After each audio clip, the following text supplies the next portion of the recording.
This episode is brought to you by Blood Lubricants. Have you checked out Blood yet? If you're riding in your car at work today listening to me and thinking, I'm not a dirt racer, why do I care about racing oil? Let me stop you. Besides their high quality synthetic racing oils, Blood has all kinds of other products. Yes, racers should check them out because you can basically have all your needs covered by one stop, and we've talked a bunch about all the race wins in 2020. But non-racers will find all sorts of great products as well. If you need oil for your side-by-side, Blood has it. If you need high quality ATF for your car or truck, Blood has it. If you need penetrating lube or some cleaning products for your garage, check out Blood. If you'd like to see the full line of Blood products, visit bloodlubricants.com. That's BLUD lubricants.com. You can also click the banners at the top of the pages at DIRTRACKR.com. When you're ready to buy, Blood is offering Dirt Tracker listeners a nice little discount. To get 25% off most products, use code DIRT at checkout. That's DIRT, all caps, at checkout. Joining me on Dirt Tracker Conversations, Haley Shanley. Haley, you're one of those names and one of those faces I feel like we've started to see more and more in recent years. And for me, like my own kind of, recognition of you first started like doing speed shift stuff, but obviously you've been around doing things for longer than that. But for those maybe don't know who you are, kind of give us a rundown on all of the things that you do in terms of, the FloRacing stuff and snowcross, and like give us an idea of all of the stuff you have going on. Yeah, so strap in. I am all over the place. So kind of my full-time job is with Flow Sports, and if you follow dirt track racing, you know that I come from Speed Shift TV, which was acquired by Flow Racing back in June of this year. So that's the full-time gig. My job title is a senior producer, so I work on the content team developing video and editorial content for not just the website, but for the app and the broadcast as well. But outside of that, I am also an on-air personality, a TV host, and podcaster. So the different projects that I work on within those realms, I work in with AMSOIL Championship Snowcross, Championship Off-Road, and I've done everything from pro watercross to ice oval. I even do a one-off event up in Canada called Grand Prix Ski de Valcourt. So I'm kind of all over the place in terms of motorsports and action sports in general. What's I guess when the season's going on, what's a typical day, week look like for you? I mean, do you work from home most of the time? Are you traveling a lot? Like, what does that look like?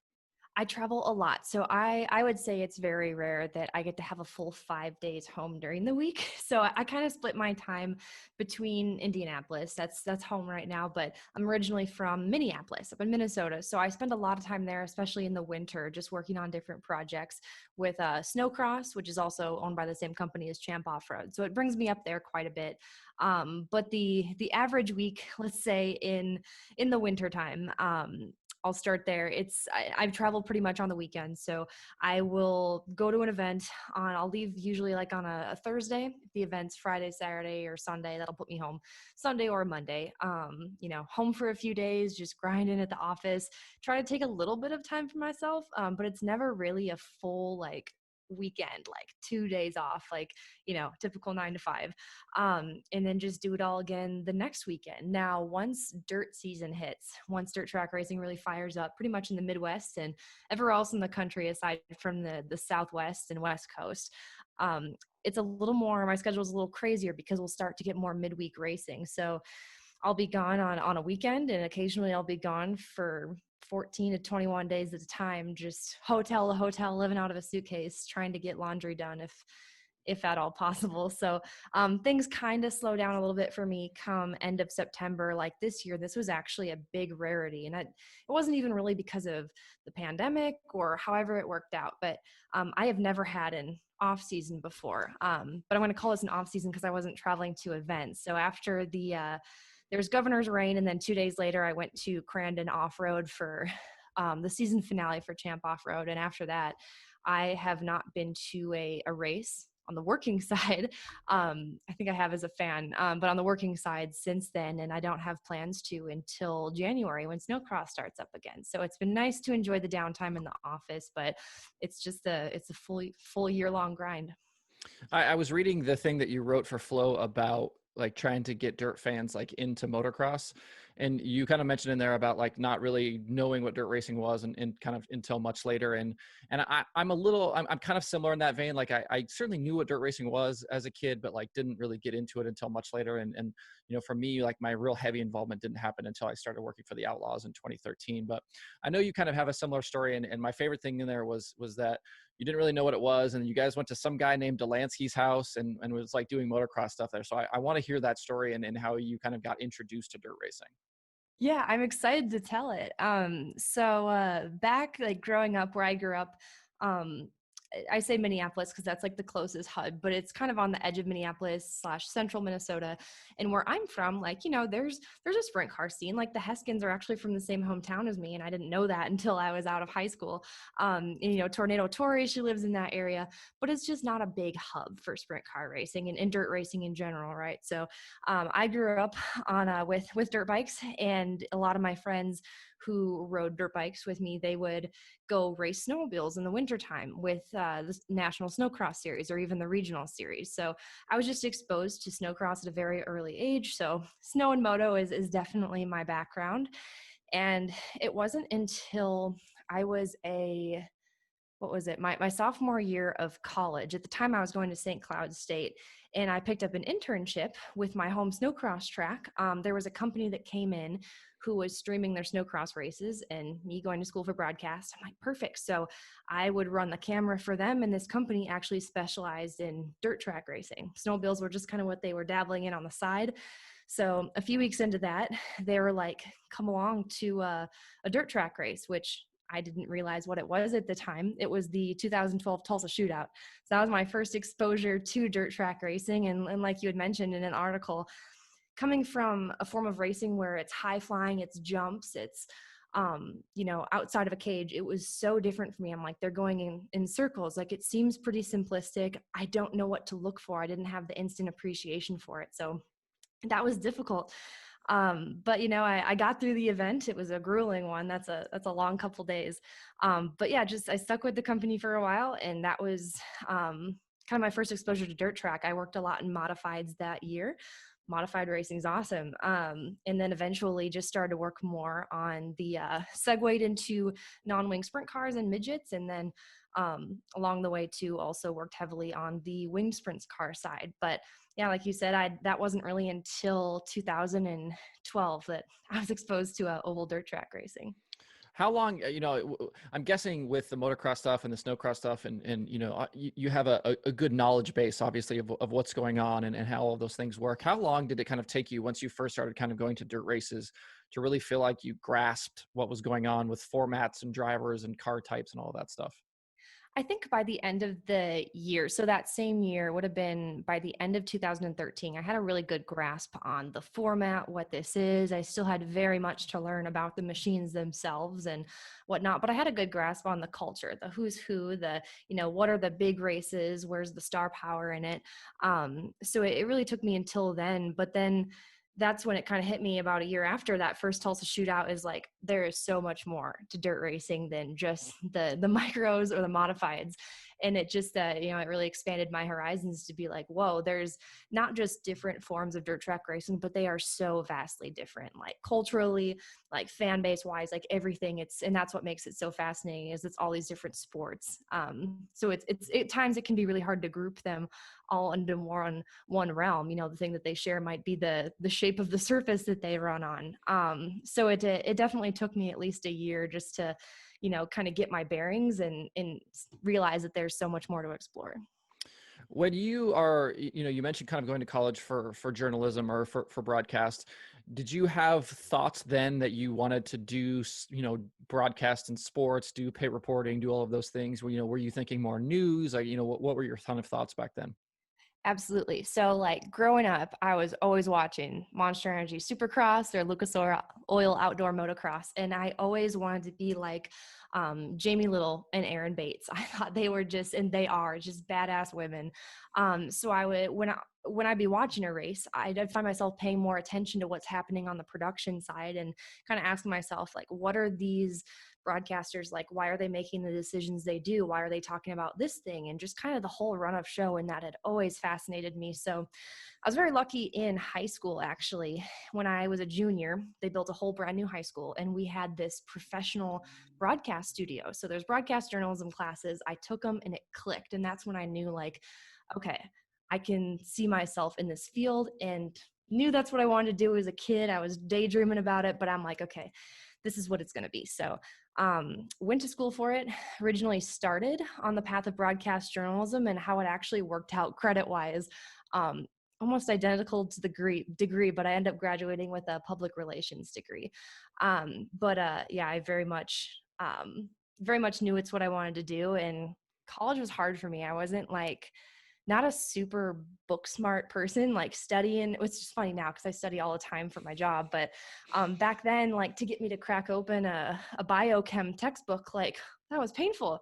So college was very hard for me, but it was always like in the back of my mind, like, okay, get through this, like, do whatever you got to do to pass these classes, because you're not going to get to your destination without it. You just need to get through it and just keep focused on that end goal of working in broadcast one day and working in motorsports. Do you remember first opportunities to be on the mic, to be on camera? Like, were you comfortable right away? Were you super nervous? Like, what do you remember from those first early opportunities?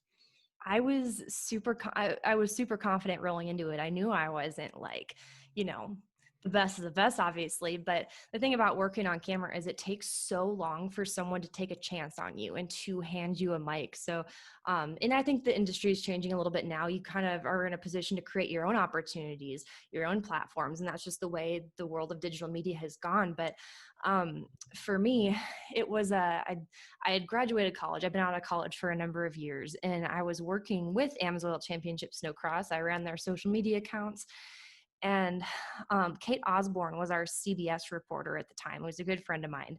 And myself and one of our producers, Ted Anderson, were like waiting outside the trailer for Kate to go to the pits and start doing our interviews, to which I'd tag along and kind of give her some pointers like, hey, so-and-so, they're leading hole shots, or this is kind of the history behind this team. So I'd just kind of tag along, throw some 2 cents in there. And she's changing, and she kind of asked me to hold her mic and notebook. And she goes, hey, would you mind holding this for a sec? I'm like, sure. So she's changing. I turn to Ted. I'm like, this is kind of surreal. I'm holding this mic. I've always wanted to do this. And he had no idea. He goes, well, how would you feel about doing some interviews? I'm like, shut up. Like, you're always joking with me. You're always trying to pull a fast one on me. That ain't funny. And he's like, no, seriously, it wouldn't be for CBS, obviously, but we use like filler content for interviews for the live stream throughout the day with amateur racing. So I'm like, hell yeah, buddy, like, let's do this. So Kate did her thing. I got to knock out a few interviews, and our my boss, Carl Shabitsky, who runs AMSOIL Championship Snowcross, he saw it on the stream that day, and he's just like, like, you're pretty good. Let's do some more of that. So I started doing some more stand-ups and whatnot. They were impressed, and I've learned a lot since then. Like, I don't want to go back and watch those interviews that I did, but I was confident at the time. And that would have been 2000 and very big. It was like January 2018. So things have snowballed exponentially since then. Like I said, it took forever for someone to take a chance, and it was kind of a funny way how it all happened. But once I did get that very small opportunity, it has just grown so much beyond snowcross. So it's been very rewarding. I feel like I'm getting to it. Like, I am where I want to be. I'm very, very happy at this point in my career. Always want to be better. Always want to keep climbing. But this has always been the dream. I feel like in knowing some of the media people that I know, and you look at the Dave Reefs of the world and the Bobby Geralds and some of these guys that do a lot of the dirt racing stuff, that like everybody kind of has, like, they're like you, right? Like, they have like a million things going on. They're like, they do a little bit over here, they do a little bit over there. And like, is that like just kind of a symptom of media where it's like, you maybe don't make enough money one place, so you kind of have to do a whole bunch of different stuff? Or is it more like you just want to do all of those things and you just have the free time to do them? I think it's a little bit different for everyone. So for me, and this was part of my game plan long ago, like back before I was even going to college. So I'll start back there. I knew that I didn't just want to be someone who can speak on camera. I wanted to be so well rounded that no potential employer could say no to me. And that's a lofty goal. But to go that route, I wanted to know everything about production. I wanted to know everything about how to write a press release, to photo, video, like all sides of the media. Um, and I think that that's probably pretty common with on-air personalities, because you want to be very well rounded. And in today's world, even if it's like local news, your on-air personalities, they need to be able to shoot, edit, write, export, like all these things. So I think it just comes from an angle of like, you want to make yourself um, you want to have more skills than just being able to speak on camera, just to try and set yourself apart from the competition. In talking before, obviously I knew you from Speed Shift, and Speed Shift Haley is it's your Twitter handle. It's like, I'm sure what a lot of people know you for. But Mhm. tell me about getting involved in Speed Shift, and what you did there, and what your time was like there. Yeah, it was great. Like Speed Shift, it started in 2014. So at the time I was going to school, and Chuck Christner and my husband Darren, and another partner, they had started it up. And it was we were all actually working together at another company, that same company who I started with Snowcross and did the Tulsa shootout with. And basically the person in charge was just a very unsavory individual, and it just like it exploded in not a good way. So we all left, and they started up Speed Shift. And I was kind of like, this is what I want to do, but the company didn't have the basically the bankroll at the time to support another employee that would be me. But I'm like, whatever you need, I want to help you with, because I'm also in college. I don't need full time. Like I'm gonna be there. So it was pretty small when it first started. Like we started out in modified racing, just any local shows we could pick up. And just with our connections between Darren and Chet and our partner, it just that's how it snowballed. And I think our big catalyst for growth was when we picked up the National Sprint League in 2015. And that's when people actually took notice of Speed Shift. It gave us that legitimacy factor and really helped us grow. It really forced us to establish ourselves and pick up our game. So that was actually kind of my first intro to winged 410 sprint car racing. So we continued to grow after that. We gained traction. We picked up some events with the All Stars, with USAC, and just kept growing and growing. And we still remained a relatively small team. As big as Speed Shift got before selling to Flow, we only had about 6 full-time employees, and we had a network of hundreds of contractors that would work our production. So it was really, really cool to be part of that growth. And being a small company, each of us wore so many different hats. So like Chet, for example, he's an absolute Swiss Army knife. He's an announcer, he's a producer, he can do anything in regards to the broadcast. He does public relations. He's helped getting contracts signed for events. And that was the same story for all of us. We got to do so many things, and it was just never a dull moment. So, and I'll say that's a transition going over to Flow, which is a much bigger company. You have a team dedicated to marketing. So we don't have to have our hands in as many things, and it's cool to have influence there. But yeah, just back to Speed Shift though, it was really, really satisfying to be able to grow the brand and grow exposure for our events, because as dirt fans, like we know the value of these events. We know how awesome there are. But Speed Shift to us was a platform to show the world that, and how can we grow this on an international level and attract more fans and drivers to check out these events. So it was rewarding. I'm curious about kind of those early days, and I feel like Chet probably still does this, but I remember like seeing pictures of Chet with his like little camp trailer, like stopped to get gas somewhere or whatever. But like, what did those kind of early days of Speed Shift look like in terms of production? Like, I mean, obviously you didn't have some big production trailer taking cameras and stuff everywhere. So what did you have? We had very little. So it was just all, we call it the one camera or the one man jamboree. So when it first started out, like Chad, if he wasn't announcing, he would be on a camera. We had a small device hooked up to it that was hooked up to a hotspot that would actually push the broadcast. And that person running the camera would also have a soundboard next to them, and they'd control the audio too. So it was all in their hands. And there were even cases where A big thing that I did early on was do all the customer service myself before we developed a customer service team. So if I wasn't available, that person would be responding to emails on our help desk on the app on their phone. So that was some of the early days. And it was about a year into it. It would have been the Beatrice Spring Nationals. That's when we decided to step up our game and get a switcher so we could implement graphics and multiple cameras. So we had this little, I don't even remember, it was a black magic system in this crate that we'd bring along, and we'd just set up in the grandstands and produce from there.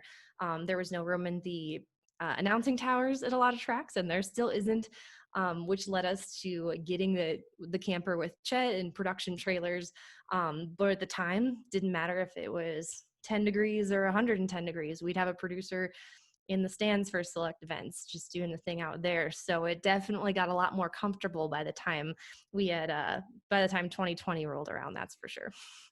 Through all of this, and obviously you guys are trying to grow this, and you're doing customer service and all of this, how do you find time as you're doing all of this stuff to then still be able to get on the mic in front of a camera to try to grow that part of the personal brand of yourself, as that's going on?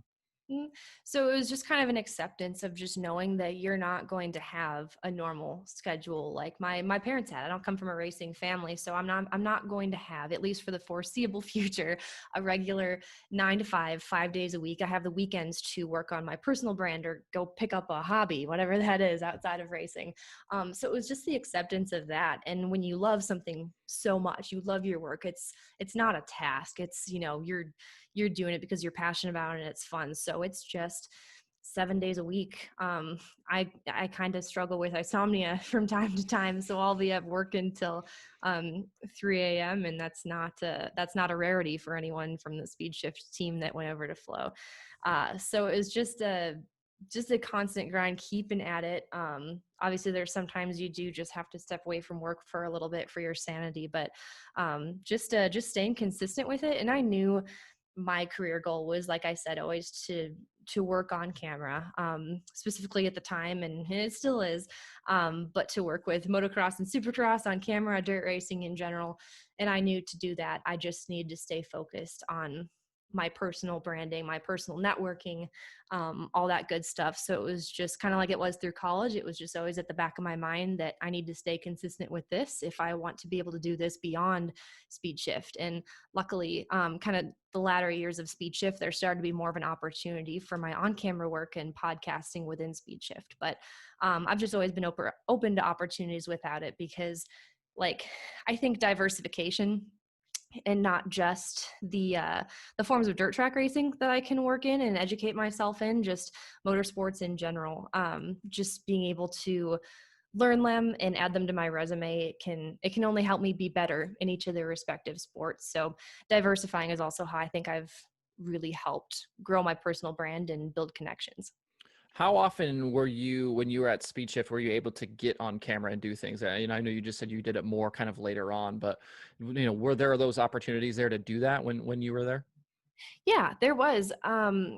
As far as the events, as far as pit reporting goes, it really didn't happen until about 2017 or 2018, roughly.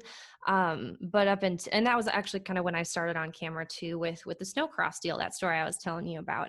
But before then, I just kind of hop on camera, I'd hopped on, and everyone knows the how to clear your browsing history video, any customer service, like public service announcement kind of things. Like, I know how to shoot and edit, so I just do that. And any kind of key messaging that Speed Shift needed to get out. Chet's always loved announcing, but he doesn't always love being on camera. So that's when I'd be like, oh, I don't mind, I'll do it. So I just put out some marketing and content type pieces. But yeah, it wasn't until about 2017 or 18 that I started to make my way into doing events. And that was just kind of through relationships with these tracks that we worked with. I'd have a little bit of an advantage there. I'd see oh, you have this great event going on.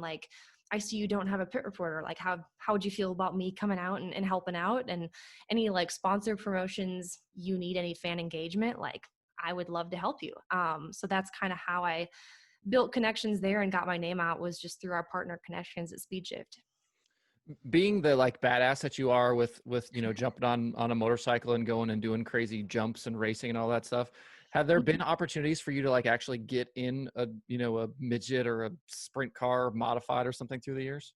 Oh, I've ridden in a two-seater modified, but that doesn't count. I haven't. No, I haven't had an opportunity to drive one, Would you do nor a midget.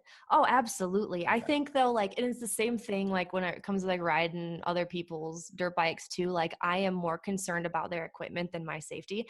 So like I'm just like I'll be putting around just as to not like scratch a fender or something stupid. So I would absolutely love to. I will say I did sit in a micro once upon a time. This was that same first summer we did an event called Micro Mayhem. It was Garden City, Kansas. I can't remember, Kansas or Oklahoma, somewhere around there. And I did sit in someone's micro and they let me like start it. And it was like, ooh, this is a rush. So yeah, given the opportunity, hell yeah, dude, I would be all about it. Doesn't matter if it's a sprint car midget, like please. I love it. Tell me about the transition to flow. I know, that's kind of been a lot of work for you guys trying to make everything kind of happen and mix together and look the same and all of that. But how has that transition been? And, you said before, like, flow being a bigger company, SpeedShift being smaller. What are those kind of differences of things between the two organizations? Yeah, so I'm really proud of how far Flow has come. Like Flow has been established in other sports, like Flow Wrestling's the biggest one, but there's basketball, hockey, all these other verticals. And Flow Racing and Flow Sports had actually been pursuing Speed Shift to be bought for years. This dates back to like 2015 or 2016 at the time. We're just all thinking like, I don't know if they have a vested like interest in racing. They don't seem like racing people. But they have like over the years, they've acquired racing people and there's been people within the company actually just got done with a 3-hour meeting, people who have come from other verticals within the company over to racing because they've learned what it's all about. They are super passionate about it now and they are just the biggest race geeks along with the best of us who have been around this for a very long time. So I think that Flow has come a very, very long ways and really established themselves as one of the leaders here.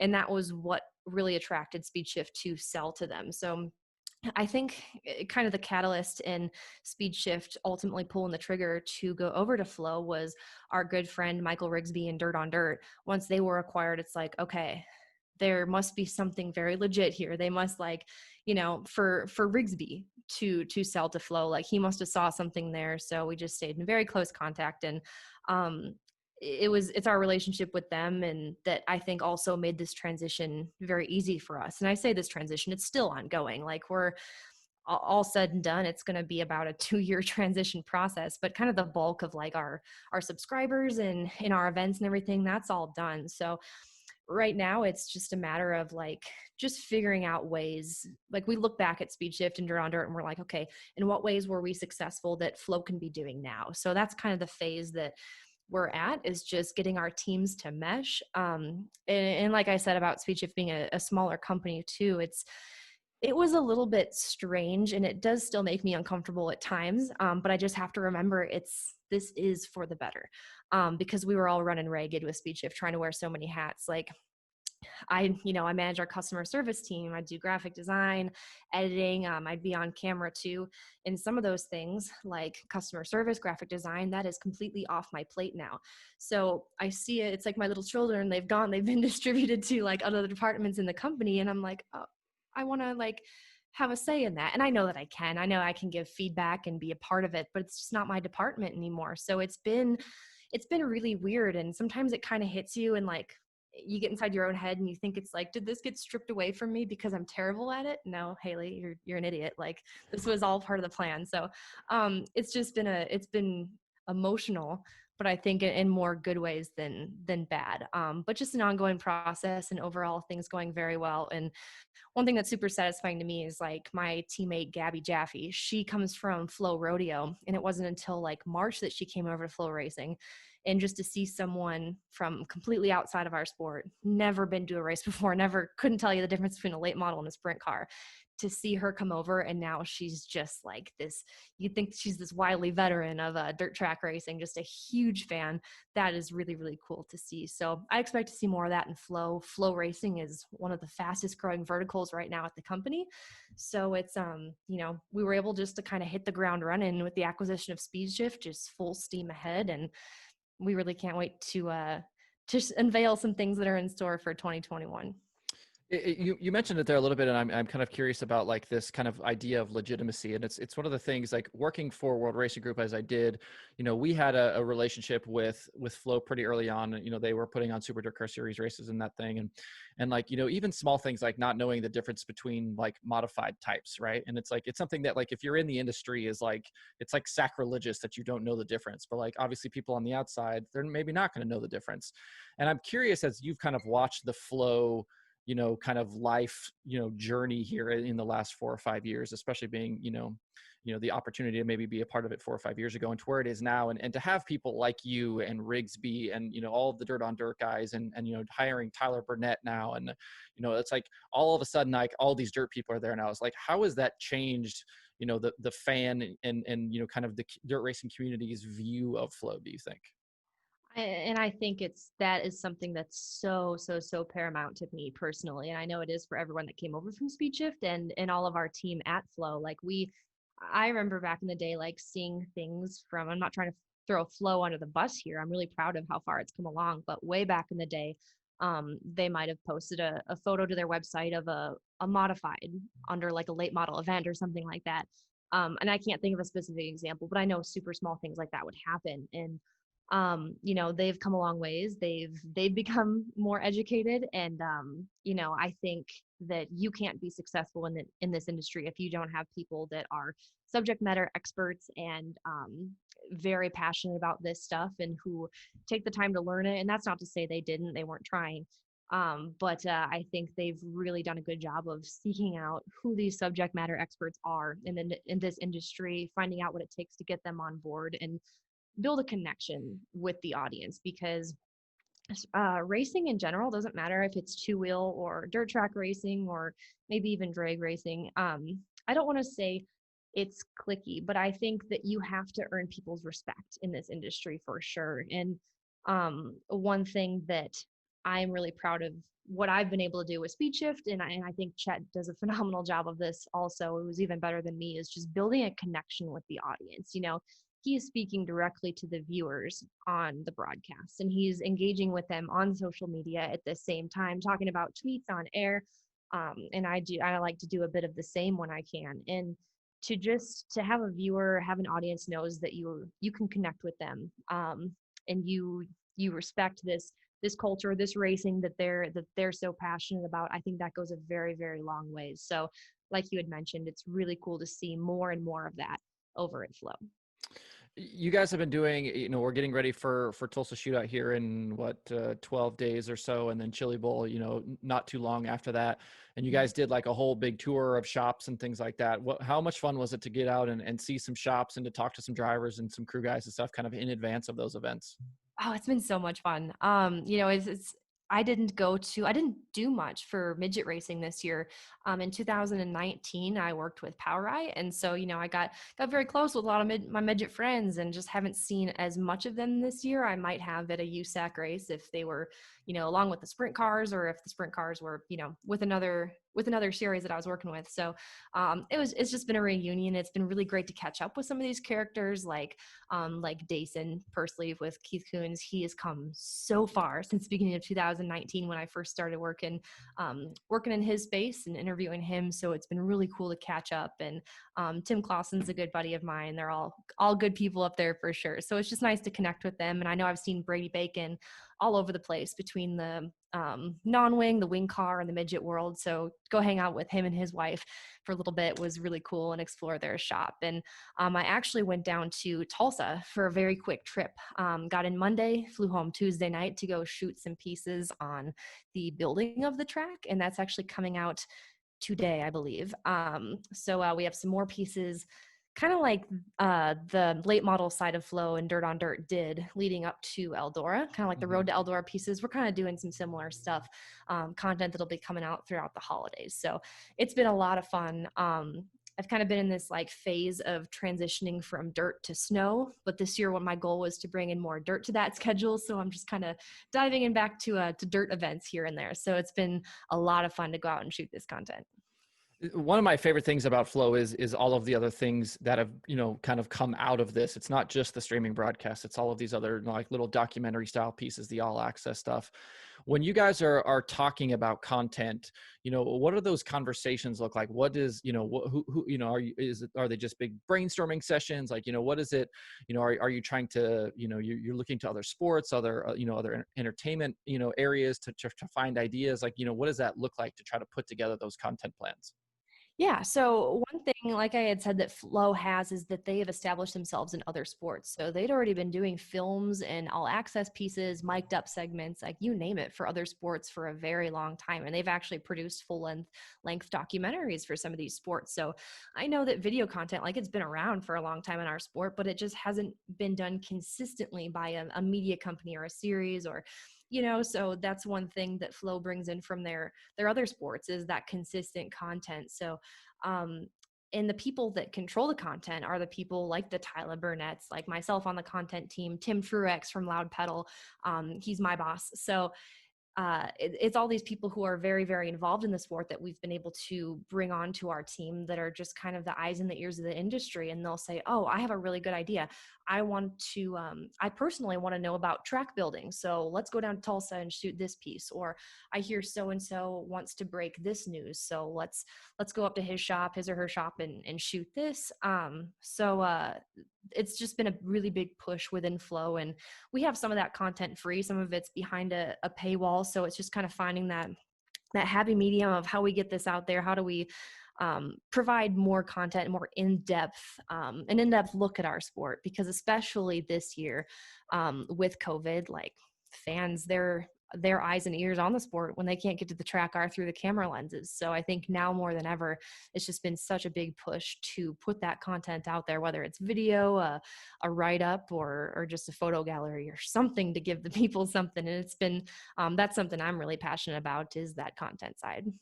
When you kind of look back at 2020, like, if we kind of take the COVID pandemic stuff out of this, when you look back on the 2020 dirt racing season, like what are things that you're going to remember? What are things that you thought were cool? Like, what are those good things that you are going to kind of take with you out of 2020? I think it forced people to get very creative, and not only how to put on their events and do it safely, but it forced different series and companies, just everyone within the industry, to get creative with how they market themselves. It forced different tracks to like try new things with ticket sales and moving things to online. So I think all in all, industry wide, it really forced us to take things to the next level, things that we were kind of dragging our feet on, but technology wise just forced us out of our comfort zone, and a lot of things for the better. And just for example, like, you might have a corporate office somewhere that they're going to sell their building because everyone's working remote now and they're saving all that money on office space. Like it's those similar things that I think we're all working a little smarter, not harder in some areas. So that's one thing I'll remember. And I'm very proud of how, the country was shut down for a while, more or less. We weren't having races for a while. Things went silent, but all in all, for the most part, a lot of series were able to put on, oops, I apologize there. No, you're good. um, a lot of series were able to put on the same amount of events, if not more than they would the average year. So, and that's not the same for everyone. There are different series and tracks out there that very much struggled, and we're just hoping that can rebound for them in 2021 and beyond. But I just think that, like, as a sport, it just maybe forced us to the next level in certain areas. Well, I certainly appreciate the time today as we kind of go forward here in the next couple of weeks, months. Where can we see you? What are you doing? I know you've got the Snowcross podcast going on. So, like, where are those places that we're going to be able to see you? Yeah, so that's actually on my to-do list this weekend. Is just try to figure out what I'm doing post January 1st. Look at Q1. But as of right now, I'm going to be working with AMSOIL Championship Snowcross this winter again. Our podcast is at snowcross.com, and I will be doing also sprinkling some dirt events here and there. I think my next dirt event that I'm going to be going to is the Wild Wing Shootout. That'll be on Flow. So I'll be down in Arizona for that. But beyond January, gosh, I don't really know. I might also, when my schedule allows, be diving into maybe some two-wheel racing as far as the production side goes on camera. So we'll see there, but that's kind of what my next few weeks look like, is snow and dirt. Nice. Well, Haley Shanley, I certainly appreciate the time today, and good luck with everything going forward.